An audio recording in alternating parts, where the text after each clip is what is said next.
Howdy again everyone. Now, major camera manufacturers have seemed reluctant to make official fisheye lenses for their various new mirrorless camera systems, instead choosing to surrender that space to third-party manufacturers for whatever reason. And the latest third-party offering comes from 7Artisans, here with a new 10mm f2.8 Mark II fisheye optic, replacing an earlier model of theirs with a different body shape. It's a manual focus, full-frame lens available on L-mount, Canon RF, Nikon Z and Sony E-mount mirrorless cameras, and it has a fairly low price of $278 or about £250 here in the UK. I'd like to thank 7Artisans for sending a copy of this lens to me for evaluation, although as usual this is a totally independent review. And if you haven't come across a fisheye lens before, well, here you are. A picture speaks 1,000 words.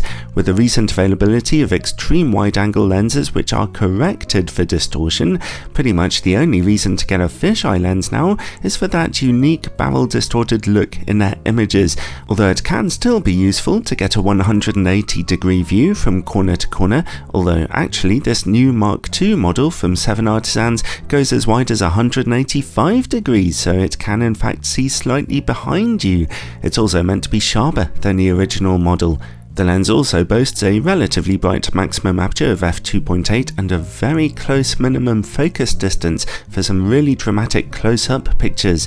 The lens's build quality is metallic and very robust, with a chunky size and a hefty weight of nearly 600 grams or nearly 1.5 pounds. The lens mount is made of metal and does not feature weather sealing. At the rear we get an aperture ring which is very slim and turns smoothly without any clicks to it. Then comes the manual focus ring, which also turns very smoothly and precisely. Honestly, manually focusing a lens at these wide angles is very easy with just a little practice, as the depth of field is so big. The lens has a thin, built-in metallic hood, and it comes with a slip-on cap, which fits nice and securely. There's no possibility to use filters with this lens though, as usual for a fisheye optic. And, well, that's it. A dead simple lens here with very tough build quality, no problems to report at all. So let's look at image quality now, and for obvious reasons I can't use my test chart here. It's intended for full frame cameras, so let's try it out on my Sony a7R III with its full frame 42 megapixel sensor. No in-camera corrections are available with this lens. In the middle of the image, straight from f2.8, we see excellent sharpness and good contrast right away. Over in the corners, however, the image is also very sharp until we look right into the very edges of the picture, which do look blurry, and there's a touch of purple colour fringing on contrasting edges, but only a little bit. At f4, there's a little more sharpness, brightness and contrast in those corners. At f5.6 and f8, there are only minuscule improvements there, and that's as sharp as the lens gets. Still, 90% of your image is very sharp here, straight from f2.8, so considering the lens's price point, the performance is good. Vignetting doesn't seem to be too bad either, unless you were shooting at very close distances. The lens can focus down to 15 centimeters, which is a fantastic bonus feature. You can get really close to your subject here. The good news is that, even at f2.8, it's just as sharp at these close distances, although we do see just a touch of colour fringing on contrasting edges.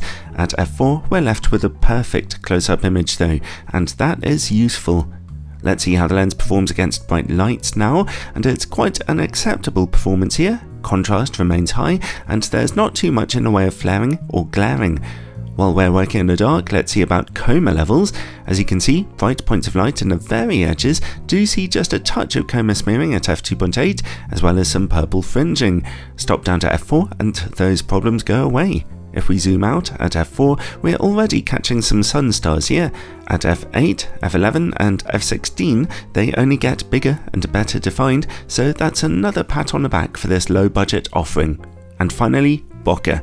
This isn't normally much of a consideration for a fisheye lens, but this thing's closest shooting distance means that background separation when shooting up close is impressive, and the lens's bokeh is lovely and soft, surprisingly good in fact for such a wide angle optic. Sweet. Overall, I really like the 7Artisans 10mm f2.8 Mark II. It's better than its predecessor, and in fact better than pretty much any other low-budget full-frame fisheye lens.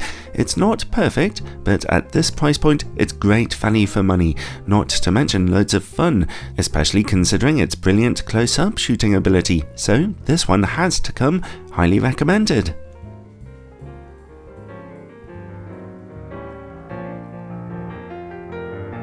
Okay, thanks for watching everyone. Fisheye lenses are really tricky for me to test, as you might imagine, but I don't think I'll ever get bored of those beautiful distorted images. They might not really be in fashion so much these days, but they'll always have a place in my heart.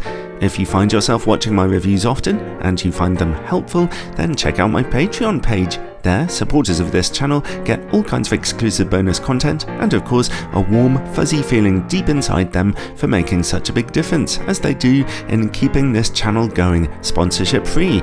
Ciao for now, everyone.